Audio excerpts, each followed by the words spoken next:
Welcome to ELicensing. ELicensing is a 21st century solution that addresses the need to meet public expectations of an online licensing offering that is transformative, user-friendly, and enhances user experiences when engaging government services. The ELicensing project is a multi-channel online licensing system that is designed to serve all Manitobans and visitors to our province. It represents a single, one-stop shop delivery portal to licensing services. It is consistent with Manitoba's transformation strategy to implement new ideas and improvements to the way government currently undertakes its business. Key concepts tied to e-licensing.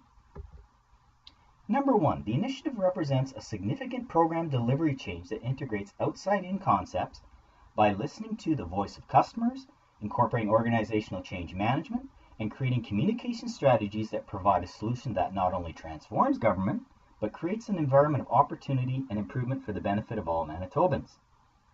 E-licensing represents a fundamental, substantial change in the business philosophy of government by developing a comprehensive service that replaces historic manual licensing processes that are no longer efficient and cost-effective, also challenging the ability to provide enhanced service and meeting the needs of our modern and tech-savvy clients. Annually, Manitoba Sustainable Development completes over 700,000 license transactions, generating in excess of $17 million in revenue. This represents a wide range of offerings to customers, including angling, hunting, trapping licenses, and other permit offerings. The scope also impacts national and international customers that generate economic opportunities to our province while providing a user-friendly service before they actually hit our border. E-licensing's evolution began by looking at what people want and expectations from their public services. Reaching out and listening to clients through focus groups ensured the service was fair to all users, made sense, complied with policies and regulations, but most importantly was designed for two things.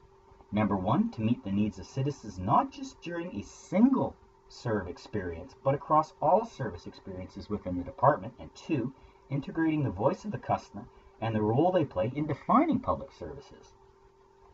The delivery model was chosen and was designed to consider both individuals we serve as well as the needs and interests of all our clients within the department. So how did the journey begin? Sustainable development began the journey of exploring options to find a solution that focused on engaging citizens on developing a delivery solution that enhanced their experience while improving the department's service to meet internal requirements and expectations. Providing an effective service to our clients was balanced with efficiencies that led to additional benefits by reducing costs of implementing a manual approach that ultimately saves taxpayer money. Balancing clients' needs versus wants was an important consideration in the development of the new system. Focus groups were established to determine the various expectations, challenges, and opportunities in providing this service in a digital format. Through listening to the voice of the customer and taking an outside-in approach, it became apparent the service was highly sought by the public, but the department needed to consider an approach that met differing levels of interaction. As expected, users wanted everything available online at the beginning, but the reality was there were core services clients would like to see first that helped define the need versus the want. Through these sessions, along with meetings with resource users, a foundation of understanding was built to address the myriad of requests while balancing the needs versus wants and recognizing the capacity to implement a system that was nimble enough to allow for flexibility and scalability in the future.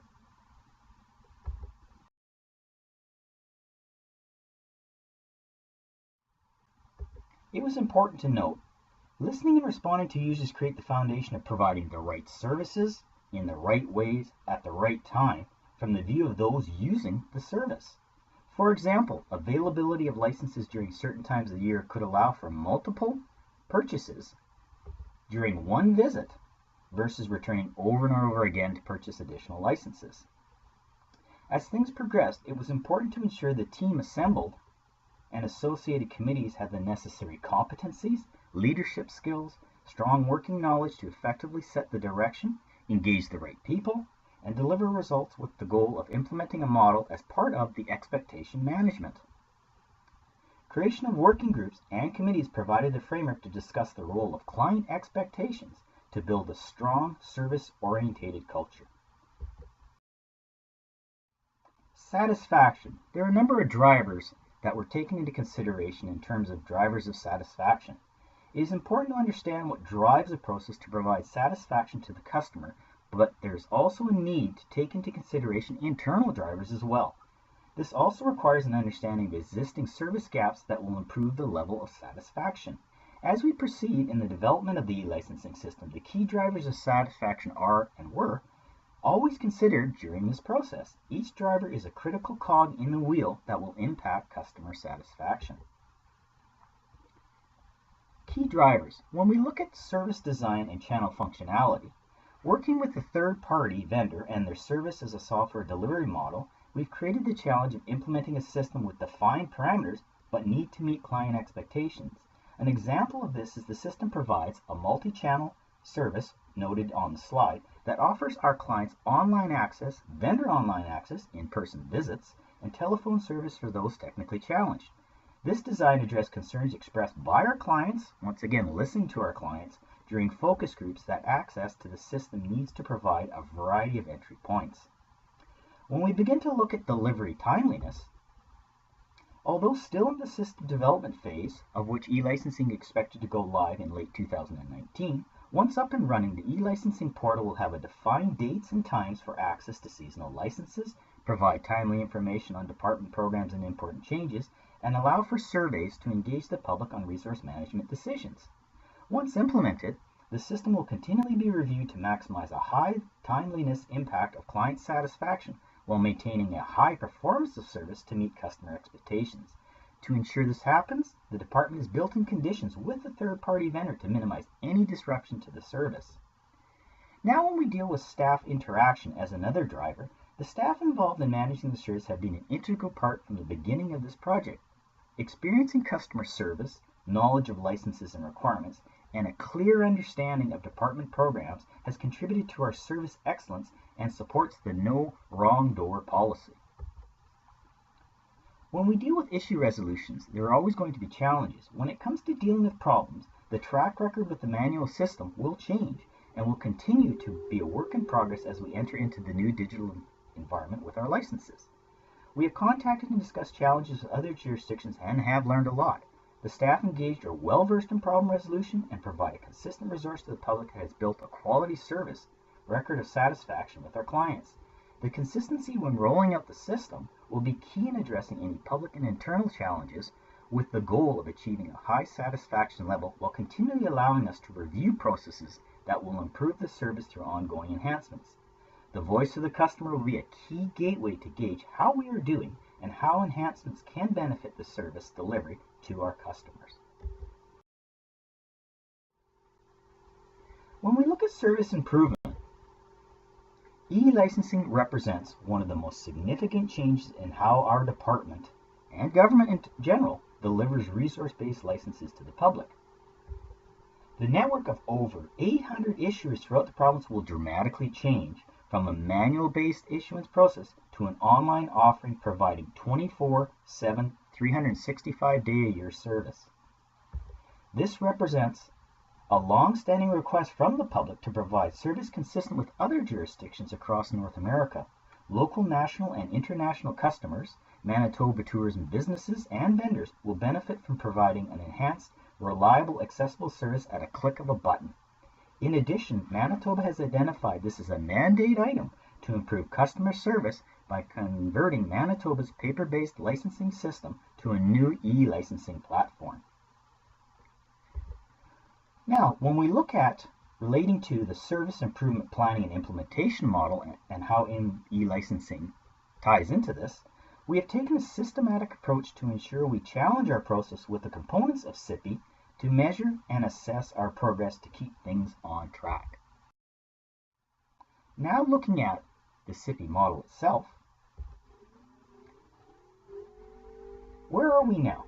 Establishing focusing groups, conducting presentations, engaging internal staff to establish a vision, goal, and an understanding of client expectations, supported the selection of a delivery model that will maximize satisfaction with the new system and keep the client line of sight front and center as we proceed. Through internal assessments such as redefining archaic distribution and financial systems, we will significantly improve our ability to improve and target services for all client segments who regularly engage the department for their licensing needs. Where do our clients want to be? As noted previously, this is a long-standing request from our clients to move our licensing services into the 21st century with an online offering. The days of manual paper-based licenses is not consistent with other government services and especially the evolving private sector. Our clients are demanding a user-friendly, easy accessible service that integrates improvement such as implementation of new technologies. For example, a license will be available on a smartphone reducing paper and our carbon footprint representing an environmentally responsible approach.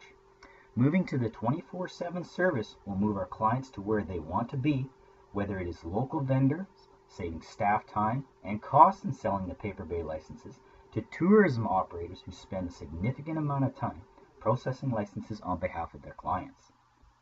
So, how will we get there? In the development process of the new e-licensing system, working with the third-party vendor, a good service improvement plan has been mapped out. This has considered investigating how we do things, for example, defining existing business rules, to implementing internal change management processes, on how the new system will be delivered to our clients using a multi-channel system. And last but not least, how do we make it happen?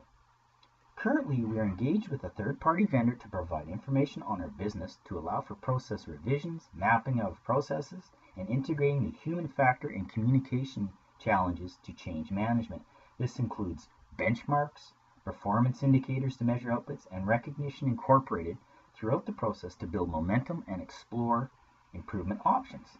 A good example is the parked vehicle passes that have required a fulfillment component with a hard copy paper-based licenses that will be replaced with a small receipt as an example. This will lean the process and is a result of working with the third-party vendor to explore how other jurisdictions issue these permits. Through this continuous service improvement review, the goal has been to explore how we can do our business better while ensuring that the needs and expectations of our service users and clients, politicians, and the public in general are met to address any barriers for an enhanced quality delivery service. Standards. Establishing service standards has been and will continue to be reviewed to allow for improvement and/or enhancement to the proposed service. Through the development of the e-licensing system, a set of realistic goals has been established to ensure they fall within agreed-to service standards with the third-party vendor and do not create an expectation above what can be delivered. The department negotiated a set of service delivery standards with the vendor, including system availability, client's response time, service windows, etc. This will ensure client satisfaction and system performance maintained at the highest level. In addition, the department is enhancing its own guidelines with our internal customer service unit that will play a key role in addressing and resolving customer inquiries once the system goes online. The benefits of using these service standards will provide integrity with our process and allow for the department to respond to any disruption to the system that is not acceptable.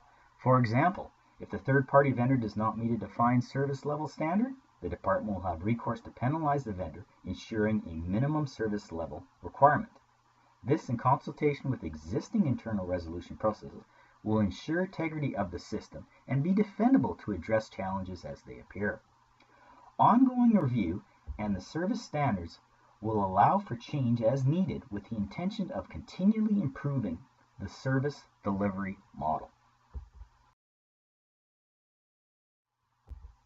Now looking at service management and leadership. As a service project manager, competencies will be critical in the success of e-licensing. Keeping a clear line of customer sight, the ability to listen to the voice of the customer and their expectations, ability to adapt, modernize, and open to change will be the core assets to deliver a balanced service model while understanding, responding to, and meeting everybody's perceived expectations.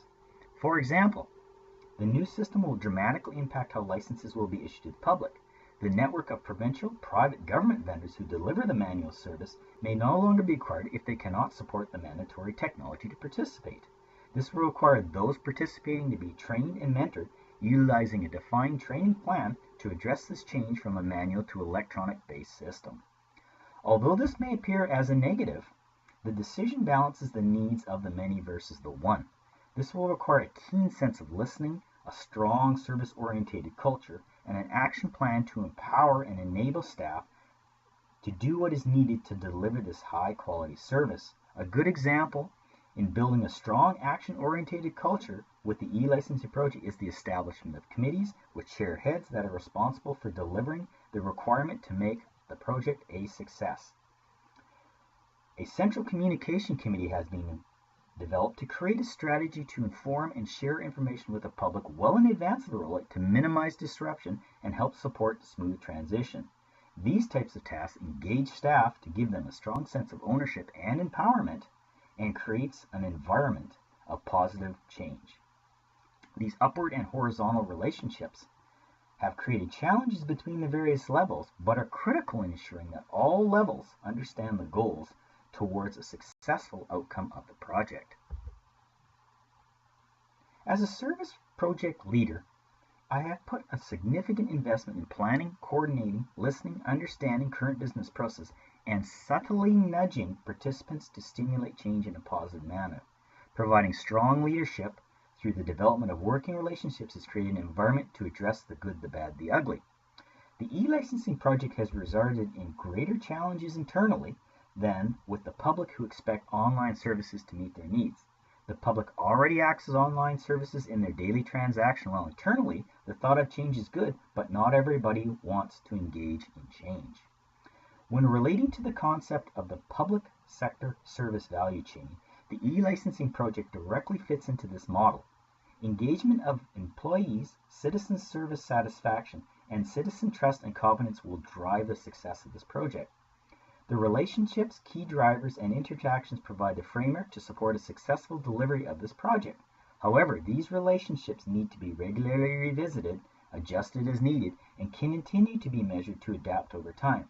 For example, over the past year, employee engagement and change implementing key drivers has created positive working relationships and a cohesive approach to successfully implementing the e-licensing project.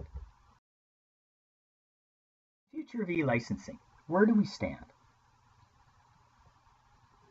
Change represents a significant challenge in itself. Working with staff has allowed me to understand a wide breadth of expectations, fears, and listen to people's opinions that directly contributed to positive directions of the e-licensing project. In the beginning, the existing way was the only way, but building strong working relationships has resulted in positive change. The public is demanding change and new services to enhance their experience. Implementation of the e-licensing system utilizing service management concepts, tools, and approaches supports the project in so many ways. The body of knowledge draws upon the true and tested methodologies that can be used during the initial design, implementation, and ongoing evaluation of the services to be provided. The ability to engage the public and clients to listen and understand their expectations, developing upwards and horizontal working relationships, and not losing the client's sightlines has required creative and innovative approaches. Over time, the ability to work with a wide variety of individuals and groups support the future implementation of the new e-licensing system scheduled for late 2019. The new service delivery model represents a significant government transformation project that will create new opportunities towards a one-stop, single-window, quality public service and a gateway to share and inform resource users of government programs. The balance between serving the interests of those receiving public services and serving the interests of the greater public good represents an ongoing challenge to providing quality service. E-licensing is a project that balances these needs, taking into consideration public expectations, but it is important to recognize continual review and improvement is critical to the long-term success of the project. E-licensing has been an exercise in building strong service culture to sustain core functions of the department. The project is creating a quality, nimble, user-friendly online delivery service that will revolutionize service management. Not the limit. Only our creativity, innovation, and ability to listen to clients to provide enhanced public service for current and future sessions will be essential. Thank you for listening to this e-licensing presentation, and keep an eye out for the new e-licensing system that is coming in the late 2019.